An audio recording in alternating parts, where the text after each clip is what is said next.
Selamat pagi Sobat Sehat National Hospital. Perkenalkan, saya Dr. Sylvia Haniwijaya.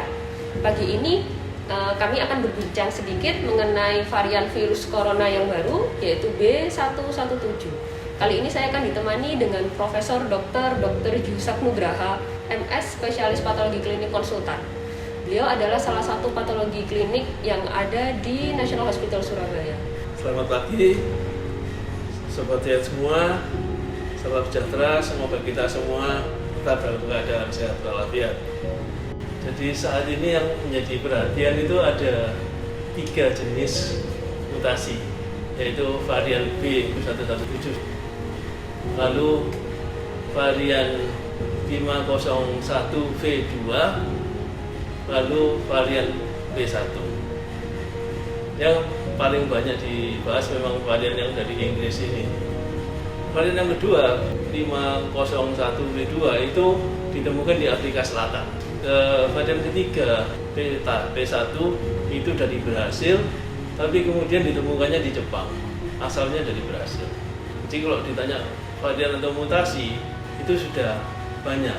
Nah, karena di Inggris itu jagonya sequencing itu melihat urut-urutan basa nukleotida dari virus. Jadi lebih cepat ditemukan di sana, ya Prof ya. Dan itu sekarang ternyata dengan cepat 70% di Inggris itu varian baru itu yang sekarang berkembang, iya. Yang sekarang banyak tertular di sana, ya Prof. Dan ciri khasnya yaitu lebih mudah menular, dikatakan 75% more contagious.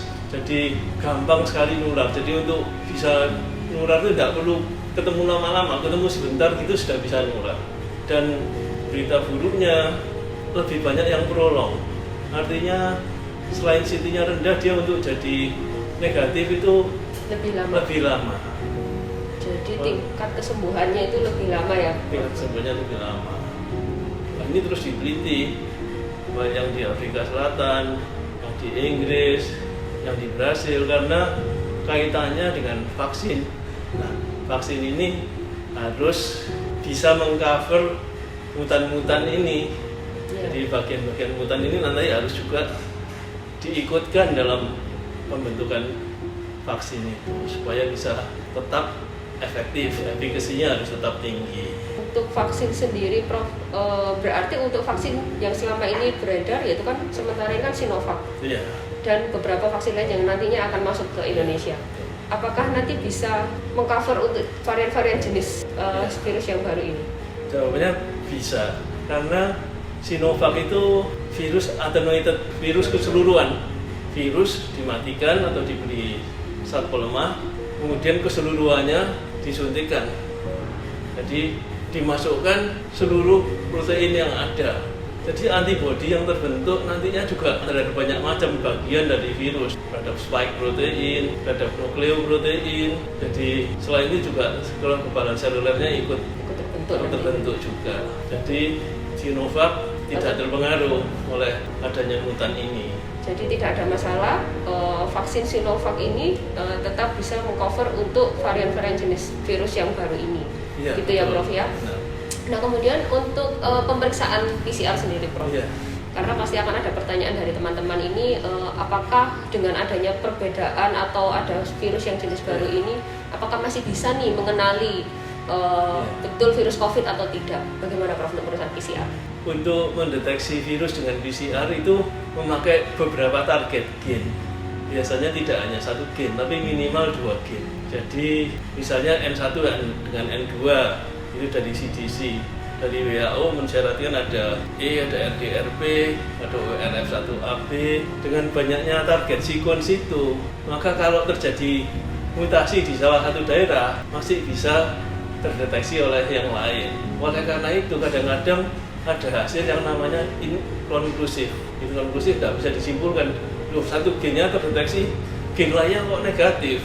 Nah, ini mungkin salah satu kemungkinannya mutasi atau jumlah virusnya terlalu sedikit. Jadi kalau misalnya ada yang seperti itu memang harus diulang ya Prof ya? Ya, pemeriksaannya harus diulang. Betul.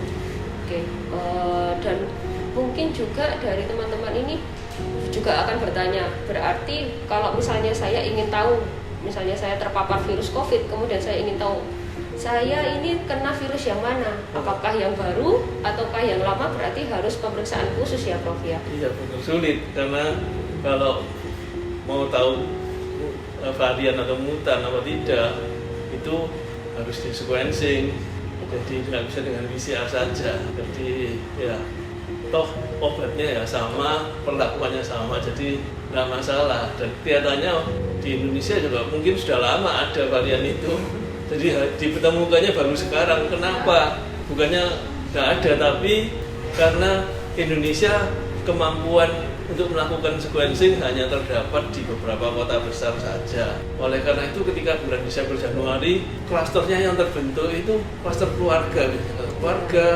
klaster perkantoran. Baru kontak sebentar ya, acara cuma 1 kali sudah ketularan. Kayaknya kalau lihat kontagiusnya dan lamanya positivitasnya, kayaknya ini memang sepertinya sudah mengarah ke sana ya Prof ya. Ya, tapi kita tidak tahu karena kita nggak melakukan sequencing, tapi toh deteksinya dan pengobatannya toh ya berhasil sama, jadi tidak ada masalah sebetulnya. Jadi memang sebenarnya tidak perlu terlalu khawatir karena memang untuk pemeriksaan juga sama, untuk pengobatannya juga sama, dan untuk pencegahannya melalui vaksin juga sama saja. Ya. Jadi yang penting kita tetap harus memakai protokol kesehatan ya Prof ya. Jadi tetap memakai masker, mencuci tangan, menjaga jarak, itu tetap harus kita lakukan setiap hari. Terima kasih Prof atas penjelasannya. Semoga sobat sehat di rumah juga sudah paham ya, sudah mengerti, dan tidak perlu khawatir berlebihan juga, karena yang penting kita tetap mengikuti protokol kesehatan. Baik, terima kasih. Selamat pagi. Selamat pagi.